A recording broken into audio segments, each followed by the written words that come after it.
What's going on, Mount Eden, U.S. history students? Hope you guys are doing well today. Today's video, we're going to talk about the war itself, World War I, the war to end all wars, as it was called. We're going to talk about kind of what happened in the war, what the war was like, what the conditions were, the weapons that were kind of used. And we're just going to talk about, the first real global war that occurred in our world history. And this war was a violent, deadly war because of a lot of the technological advancements as well with the Industrial Revolution. So that's what we're going to do today. We're going to go through that. Of course, there'll be a homework assignment as always with these videos, right? So let's go for it. So as I already mentioned, it's the war to end all wars, right? This is the first time that nations, not just from around Europe, and generally that is the focus of our class, whether it be world history and even in U.S. history.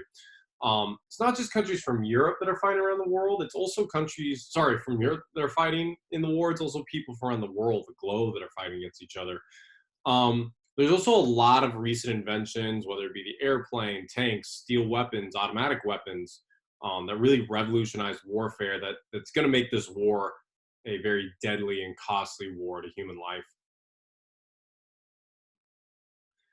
So here's just an example of kind of who makes up the Allies, the Central Powers, and the neutral countries. So there's a handful of countries that remain neutral, a lot in South America. They were kind of dealing with their own stuff, and they weren't really too concerned with what's going on in Europe. You're going to notice a lot of Africa and Asia, though, is pulled in. A lot of that has to do with a lot of the British Empire and the kind of the imperialistic age of the Europeans' influence over these places. You're probably looking at, like, why is there some random orange spots in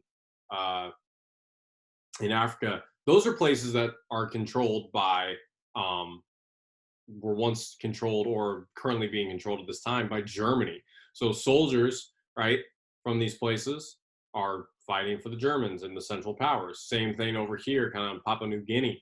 There's a German side and there's like the British side of the island. That's how it exists, right? Why India is involved, right? India is involved because, they are under the control of the British Empire. So a lot of these places, because of imperialism, are forced to go off to a war, a European conflict that maybe they don't really honestly even care about. But this map kind of displays the lasting impact and legacy of imperialism in a lot of ways, and how a lot of countries that really from around the globe probably had no business in being in the first place were dragged in because of their relationship or political status, maybe not fully as an independent country yet, and maybe a British colony or a French territory or something of that nature. All right, let's keep going. So World War I was mainly fought in trenches. Soldiers would dig very elaborate ditches that stretched on for miles. These trenches pretty much carved up and left a scar on Europe. It's actually disappointing we didn't have the technology to go in space, because more likely than not, you would be able to see these trenches from space. That's how extensive, that's how big, that's how really deep they were. They were elaborate, they were super visible, and you could see them from airplanes, which we'll show you in a second, but they'd definitely be also probably visible from space. Before body armor that could stop bullets were invented, shrapnel and other bullets could easily just piece a soldier's skin. So the only form of protection is to dig down, get beneath the bullets, and have the earth itself protect you. Sounds pretty primitive, but if you've ever played like a Nerf gun war, you understand that you need something to hide under or get behind to protect you, and that's the whole idea. Provided some form of protection. And that's how the trenches and trench warfare worked.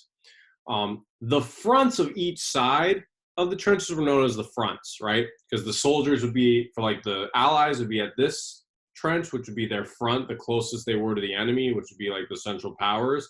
They'd be at their front. So those are the fronts. That would make the area known as the front, where the fighting was really happening. Take a look when you get a chance, right? And really go back because these images will help you on the test. But I mean, just kind of look at what this life is like.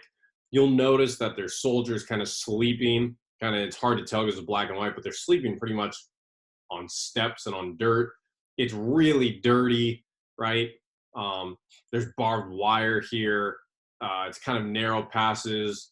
There looks to be a bridge, probably for armored vehicles or wheeled vehicles to get over the trenches. And these trenches are pretty deep, right? And this guy's leaning up against the wall, and he's still pretty high off from the bottom. So you got to imagine these trenches are over 10 to a dozen feet deep, sometimes deeper at least. You got to start thinking about, okay, this is fine. And right now it looks pretty dry, but what happens when it rains, right? Where does the water go? This is going to get slippery and muddy, right? Are these guys going to be able to sleep in the water, right? You know, what's going to happen? Their feet are going to get soaked. The water's not going to drain out. Disease and other sanitation conditions are going to make things disgusting. Where do you think the sewage is? The sewage is going to mix with that water.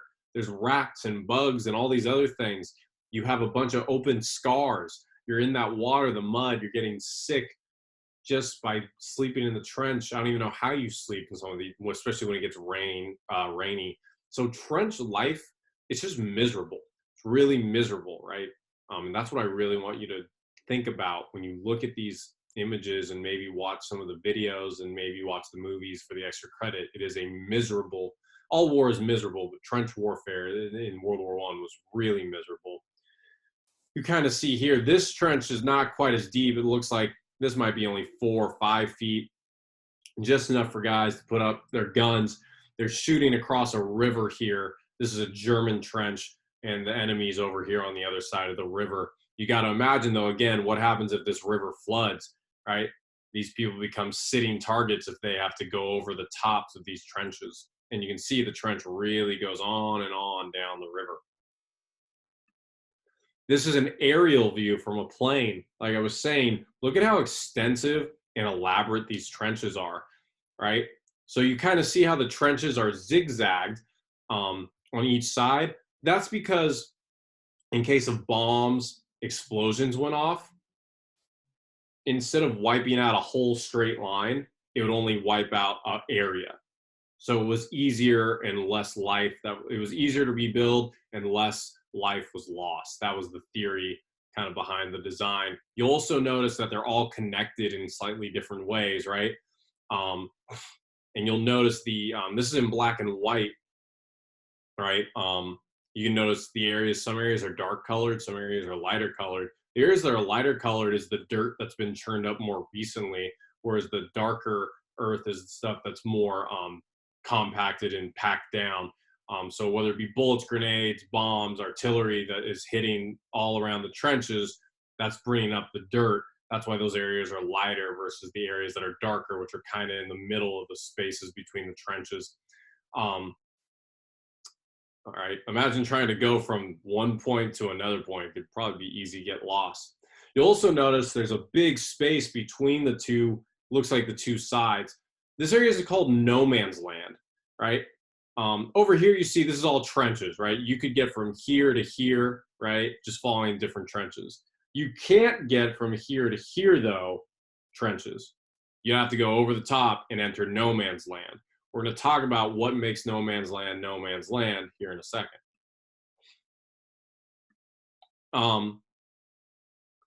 In general, again, I want you to know trench life is miserable. It's horrible.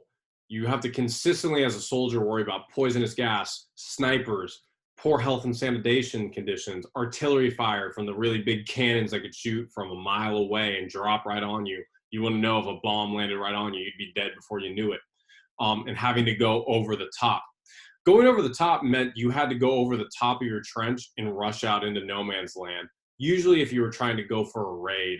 So let's say you were right here and your commander said, all right, we got to attack this part of the trench. So your commander would, there'd be bagpipes or a whistle or some type of mnemonic device, and you'd go over the top. And, the space between could be anywhere from, half a mile to maybe a couple hundred yards. So it varied, but again, you're a sitting duck, and we'll talk a little bit more about that with no man's land. There's this scene from War Horse, which I don't think is extremely really that graphic, so that's why I included it. And it does a good job of demonstrating kind of what going over the top is like. It also just gives you an idea of kind of what World War One is like. And so, sorry if you, I'm going too far ahead. If you get the chance, watch that link. It's only about 3 minutes. So let's talk about some of the weapons. Primarily, I want to focus on poisonous gas. So poisonous gas was a form of chemical warfare that had just been kind of recently invented. A lot of this is a product of the results of kind of the Industrial Revolution. Again, a trench is pretty much, you got to think about it, it's kind of just like a ditch, right? And it's really easy to, if you can't shoot your opponent because they're hiding in the ditch, to just throw something in there, whether it be a bomb, grenade, or a gas to potentially flush them out. So poisonous gas was thrown in and around the trenches. And this would force the soldiers to either quickly put on their gas masks or to evacuate. Where again, if you have to evacuate a trench, you can't go down. A lot of times you can't go back and forth. So that means you got to go over the top. And once you do that, you become a sitting duck because there's nothing to protect you. It's very highly controversial, the use of chemical weapons. In fact, it's so controversial that after the war, there was a protocol known as the Geneva Protocol that was set to ban chemical weapons in war going forward. That hasn't been followed. The United States actually was one of the biggest, committed probably one of the biggest atrocities of chemical warfare, right? With the dropping of the atomic bombs. So, it's a protocol, but it's not very heavily enforced. And also, the United States, no one's really going to tell them what to do. So, they're the biggest military in the world now, right? That's what we have. So no one's really going to tell America, hey, don't use those weapons. You might get a bomb dropped on you. So you can kind of see what the gas did. They wouldn't just launch one canister. They would launch hundreds of canisters. Soldiers had to quickly put on their masks. You usually had less than a minute to get in your protective equipment. It really kind of depends on the conditions, whether of where you were, how close you were to the gas, where the wind was going, right? You could use the wind in your favor, right? If you were trying to throw the poison gas and the wind was going that way to your enemy, you could just get in the general direction and it would kind of hover over them. The effects of the mustard gas are pretty, the poisonous, nerve agent and mustard gas. There are different types of chemicals, but mustard gas, it really is pretty damaging to the human body. So a nerve gas paralyzes the human body. It prevents you from breathing. That's a form of gas. The mustard gas burns you. And as you can tell, chemically really burns you down.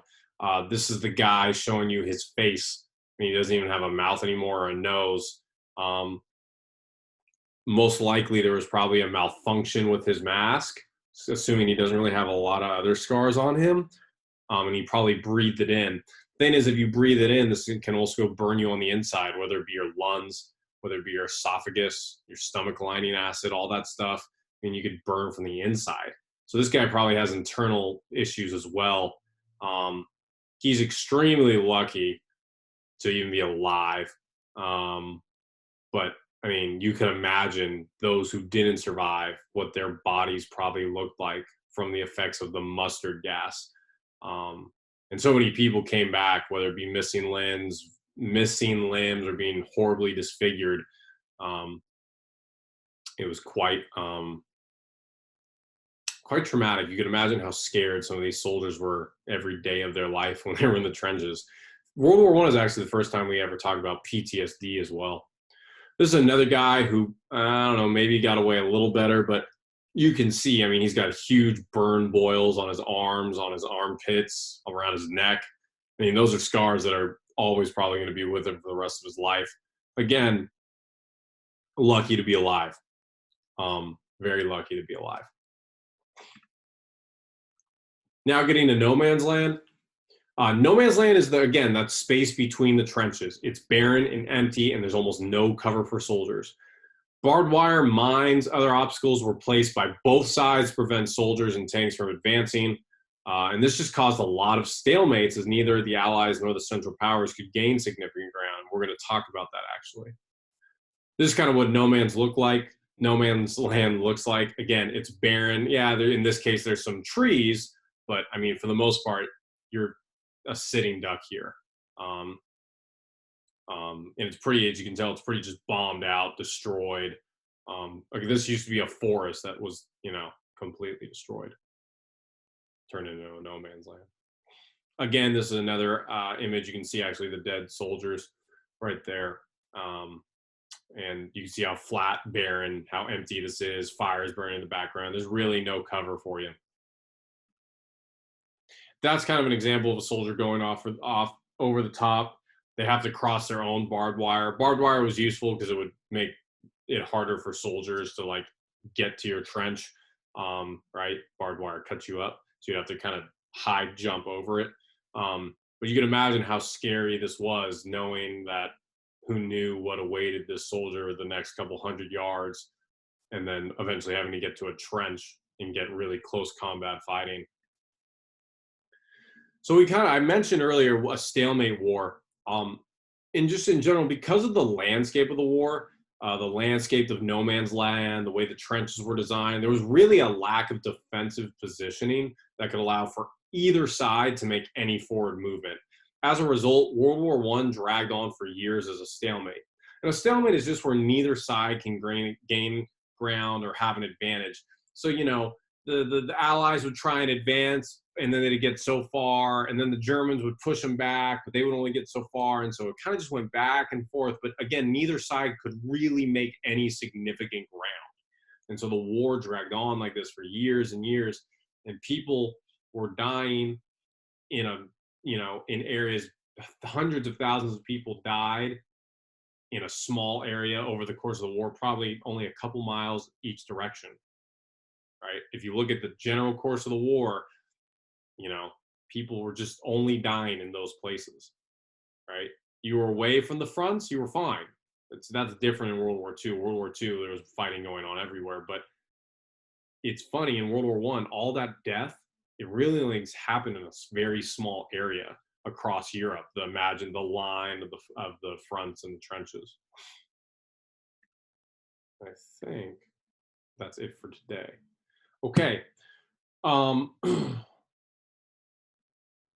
think that's all I have for you. Yeah, that is all I have for you. Okay, so make sure you guys do your homework assignments. Make sure to do both parts. And besides that, you guys have a great rest of your day.